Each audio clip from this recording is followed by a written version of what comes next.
Do you like K-pop? Do you like popular throwback songs? Do you like reality TV? Well, oh boy. Well, oh boy. Coming from Apple TV, we got something for you. A competition reality show called K-Popped. It dropped a few weeks ago, back in August, the end of August. It's now mid-September. I'm actually late as hell to this review, but hey, better late than never, right? It is ironic though, because I binge watched this when it dropped, and I didn't even take advantage of those fast upload after release type of views. I waited the whole extra mile just for this to get no views. I got lazy and now I'm uploading this all these weeks later. But whatever, I don't do this for the views. The concept of K-pop is a pretty cool one actually. It's a show where they will grab a popular K-pop group such as ATEEZ, ITZY, STAYC, and many, many more, split them up. Half the members on this side, half the members on this side. Tear them apart into two separate groups. For this show only. You'll hear that a lot. Oh, so they just go against each other? That's pretty cool. No, that's not it. Each episode, they also bring in legends from this music thing, this industry, from various eras and countries, such as Megan Thee Stallion, the Spice Girls, or Boys to Men. And they will put these legends on these teams.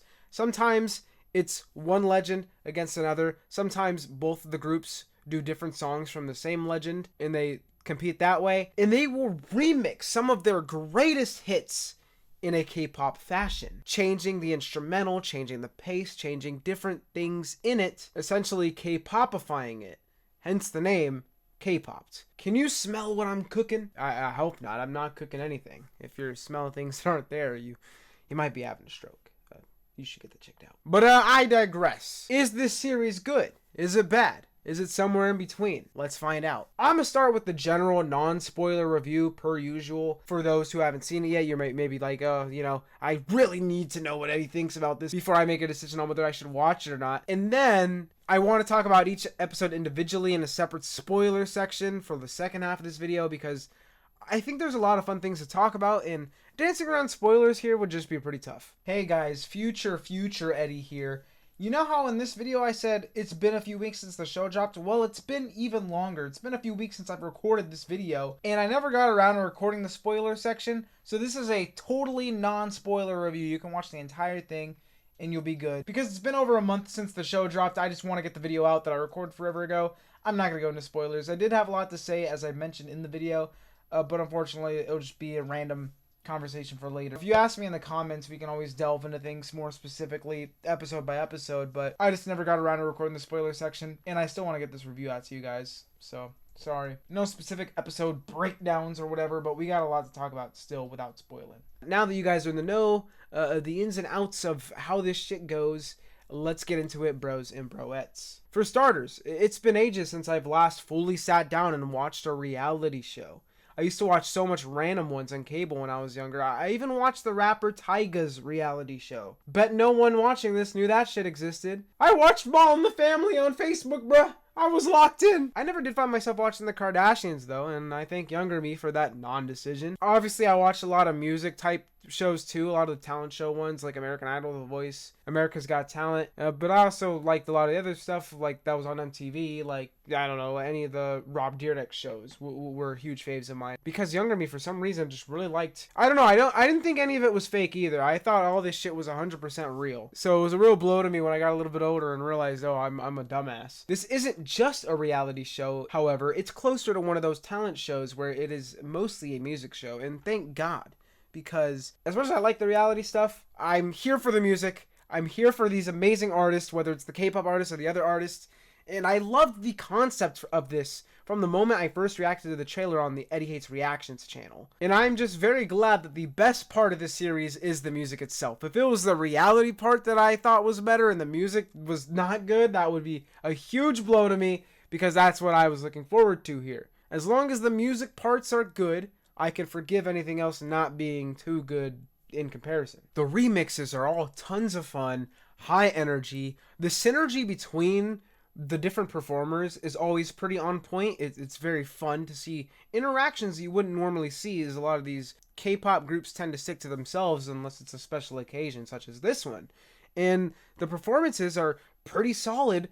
In fact, I'd say they're pretty amazing despite the overall risk involved with remixing such prominent songs. You see, such legendary songs are quite delicate. You gotta handle them with care because remixes and covers of these flop or come across the wrong way all the time. So the fact that I liked probably all of these to some different extents, but I don't think there was any of these that I didn't like. Like, every single time they performed one, I was thoroughly enjoying myself. That is a huge W. So I gotta applaud this show on the musical front. I had a very fun time with every single performance across the board, and the musical nerd in me was very happy. And just the guy in general who likes listening to different types of music, I could see how maybe if you don't like K-pop, hearing some of these different versions, these new school versions with a little bit of that K-pop pizzazz might throw you off, but for me, I was already in there like swimwear. However, this is not just a music show. It has those bits of reality mixed in. They make sure each performance is accompanied by first showing scenes of them practicing the songs, performance, and choreography.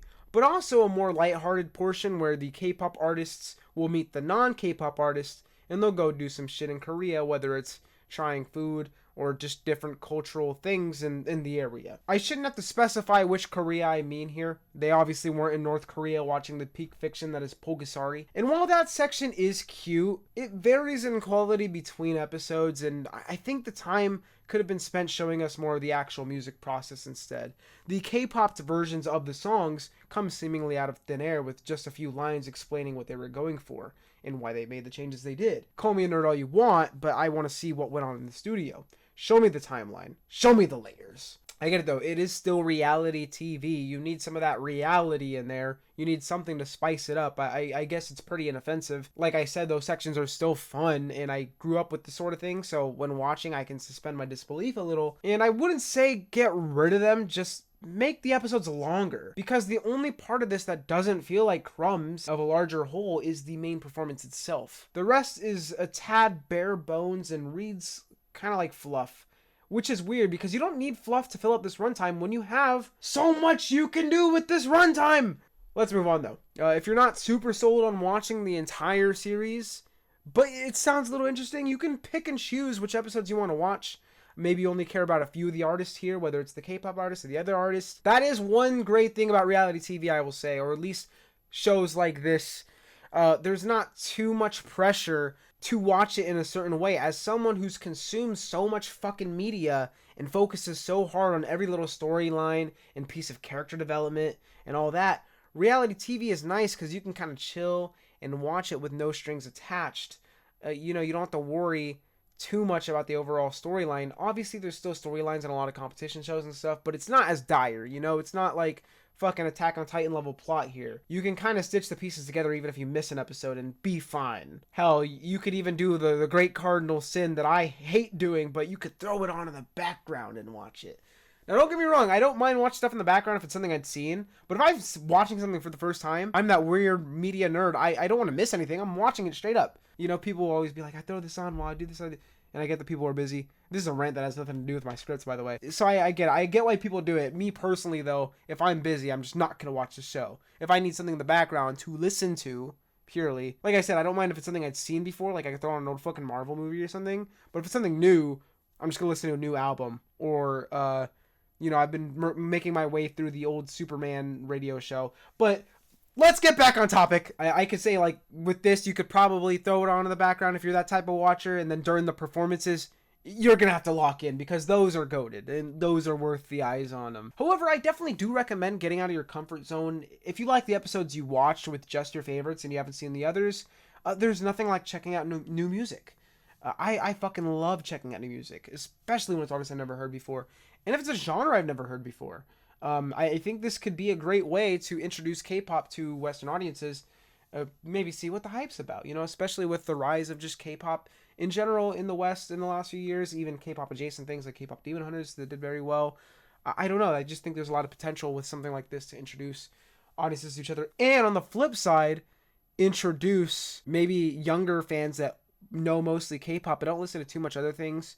And I get it, it's really easy to fall into one type of listening thing. When I was younger, it was just rap, because that's all I was introduced to, that's all I knew. But these days, I find myself listening to J-pop almost way too much, in J-rock and Japanese music, even though I know I like all these other musics, and I'll listen to new albums that drop, but I'll still find myself just listening to that comfort music, kind of that comfort food, that J-pop shit. So I can see how people could fall into listening to just K-pop. So if you don't know these older tracks, some of them are newer, but these tracks that aren't K-pop from this series, there was a lot that you could find out and a lot of legendary fucking shit you can discover. I think it's worth it all the way around, no matter what type of music fan you are. It is also nice because this show, you don't need any homework behind it. You know, it's using famous songs. And even if you don't know these famous songs, it introduces enough of the original artists, the original songs, as well as using intro performances from the K-pop groups, so you can go in blind and have a good time. Next up is someone who loves culture, and especially culture through music. I saw this as a mix of nostalgia for past stars and an excitement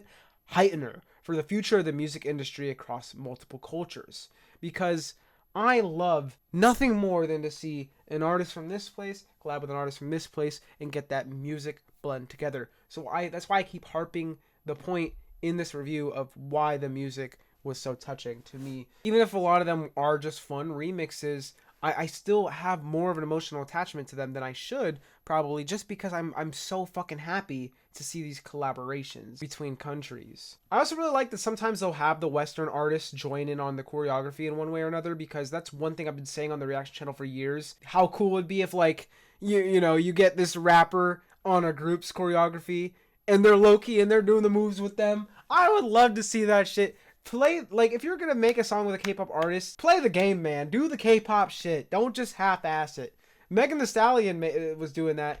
She was one, and there was a couple others that weaved in some moves here and there. But I really remember Megan harping on that as well. And it was pretty cool because the formula pushes both the young K-poppers and these OG artists out of their comfort zones. You are never too old to take new creative avenues. You're probably like, Eddie, Megan Thee Stallion's not old. That's not who I'm talking about, obviously. There's a range of artists here, but a lot of them are on the older side from what I remember.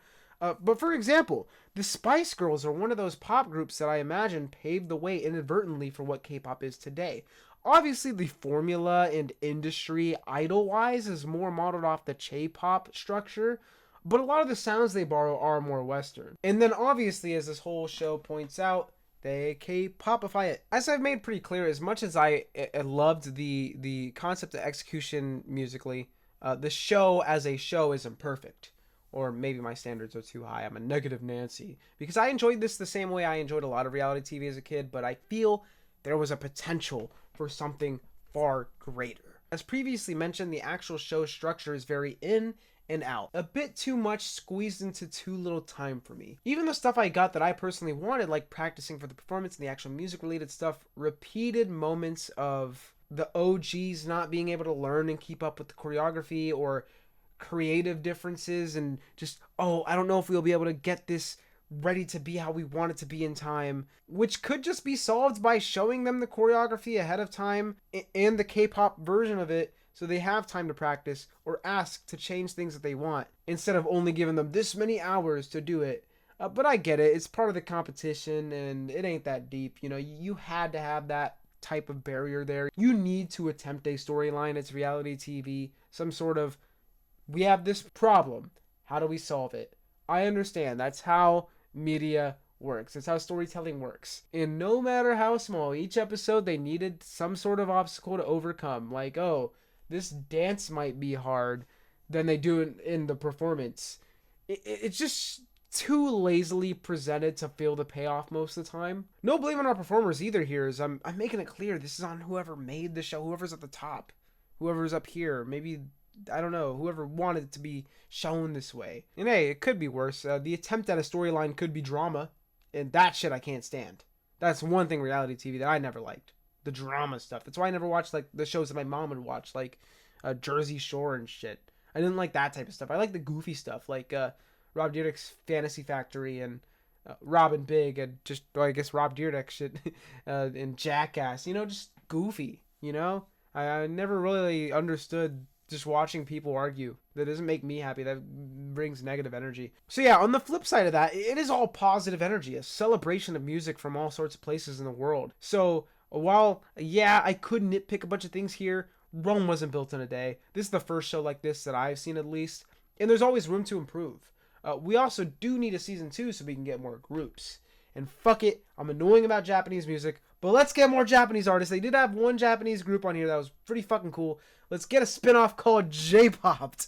Yeah, I'm just kidding. I mean, it'd be cool, but I'm not going to make this about what I like. Let's keep talking about K-pop. And I know I don't want to be a negative Nancy anymore, but I got to talk about this. My biggest negative. Did they pay Psy with a Big Mac? Why did he barely show up? If you guys don't know, Psy, the artist from Gangnam Style, which is my introduction to K-pop as a kid. I fucking love that song. I had a shirt of it. I was always listening to that shit. But he was in all the marketing and the trailers for this. I thought he was going to be like the main host. Dude just popped in like 5 seconds every episode to remind us he's alive. That's literally it. I don't know. That just kind of pissed me off. I had to mention it. But back to the non-negative. Let's get to the actual kind of summary of this review. So yeah, if you're a fan of all of K-pop, easy recommendation. If you're not and you're a huge fan of any of these artists, at least watch that episode. It's not a must-watch by any means, but it's worth applauding for its ambition and gathered celebrity star power.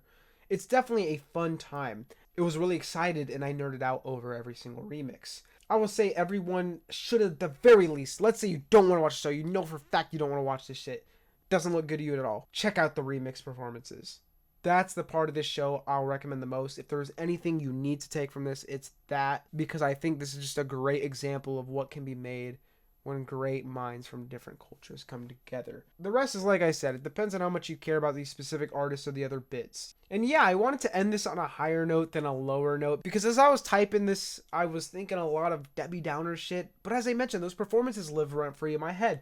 And this is the good and bad thing with waiting so long to make a review like this, because you gain objectivity and lose subjectivity the farther you distance yourself from a project or really anything in general.